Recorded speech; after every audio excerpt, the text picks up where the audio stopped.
Hello and welcome to the Street Crime UK YouTube channel. Please don't forget to like, share and subscribe. Today we look at an ex-squaddie who armed one of the UK's most feared criminals, who photographed as he handed over a Debenhams bag containing a firearm surrounded by unsuspecting shoppers. At the High Court, Andrew Stephen, 53, was jailed for 10 years after purchasing more than 100 deactivated weapons to arm dangerous crime groups for as little as £600 a time. It was written that the shocking extent of his criminal empire became clear after the exchange was captured on CCTV outside a busy McDonald's in Glasgow. As Stephen left the Courier, Kenneth McMullen got in a taxi and travelled from Jamaica Street to the city's East End. There he was met by William Patton, who was waiting on the pavement outside his Forge Street flat. But all three men were blissfully unaware Police Scotland's Organised Crime and Counter-Terrorism Unit had been monitoring their every move.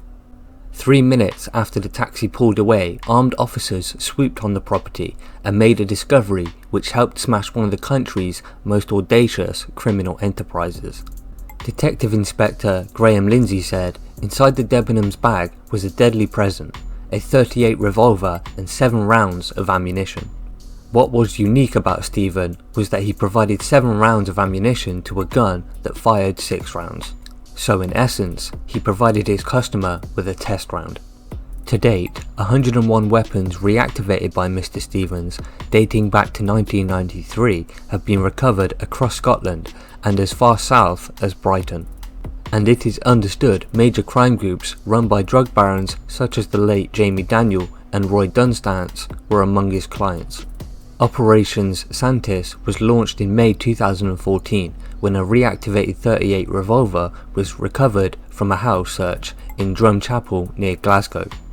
Ballistics experts at the Scottish Crime Campus in Gartscosh later established it was part of a series of handguns which held a common forensic link.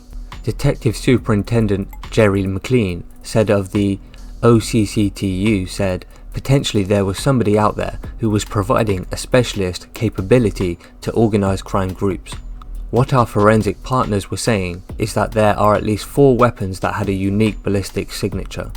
How they had been reactivated was common to one person or one method of reactivation. Crucially, all 4 also had the same DNA profile, but it was not on the police database. The National Ballistics Intelligence Service database was consulted to map the recovery of every revolver in the UK, which bore the same hallmarks as 4 which had already been linked.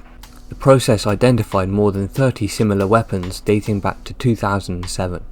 It also revealed 4 manufacturers were preferred by the mystery armourer: Smith & Wesson in USA, Taurus in Brazil, Astra in Spain and Rossi in Italy. Police would not reveal how Mr. Stephen was initially brought to their attention, saying it could compromise intelligence sources. But they began monitoring him while he was unemployed and living with his long-term partner in a sheltered housing complex in Ayr. Detectives began to examine every aspect of his background and established he had lived in the same north of Glasgow catchment area where the weapons had been recovered. Going further back, they discovered Mr. Stevens left school at 16 and joined the army in December 1984. Mr. Stevens was discharged almost 4 years later at his own request and spent time working as a security guard in Maryhill. D.S. McLean said there was nothing remarkable in his life that suggested how he had this capability, but he fitted the profile and he was in the right area. By the time we started to look at him, he was staying with his partner down Ayrshire. The next phase in the investigation involved monitoring his every move. D.S. McLean added, "We used a range of covert tactics, which included surveillance. What that continued surveillance showed us was that he was operating from his home address and making criminal contacts in the main in Glasgow city centre.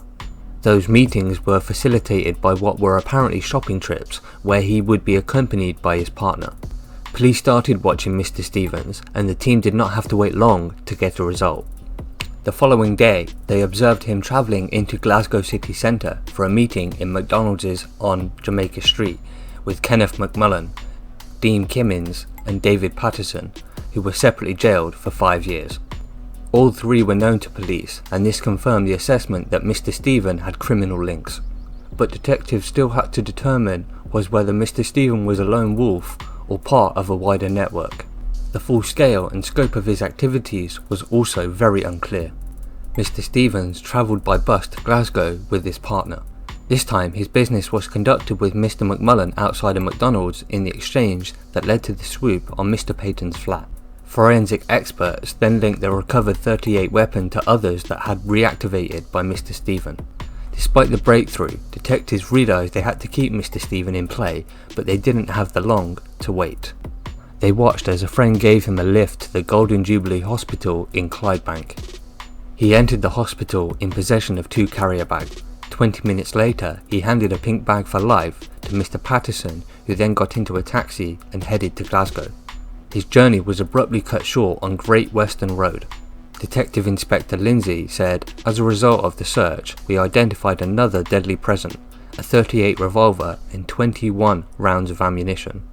This swoop also shed light on the events of the previous day when the surveillance team observed Mr. Kimmins, who ran his own organised crime group, travelling to Ayrshire to meet Mr. Stephen. After a meeting in Matalan, the pair went back to Mr. Stevens' one-bedroom flat. D.I. Lindsay added, "We believe the deal to bring him a firearm to Glasgow was done then." The recovery of 2 firearms linked to Mr. Stephen just 3 days apart intensified the focus on his home and paved the way for his arrest just 5 weeks later. D.S. McLean believes the scale of this case is unprecedented in Scotland. He said, "The geographic range and capability of the organised crime groups he was supplying was indiscriminate. The potential to cause damage, harm people and perhaps even take lives at the hands of organised crime groups was significant." Through working with partners and through forensic services, the investigation was able to identify Mr. Stephen at a very early stage, understood the scope of the network and take action that potentially saved lives. So what are your thoughts about Andrew Stephen and how he went on to supply past criminal organisations with deadly weapons such as the likes of a .38 revolver? Please share your thoughts in the comments below. Thanks for joining us, and until next time, stay safe.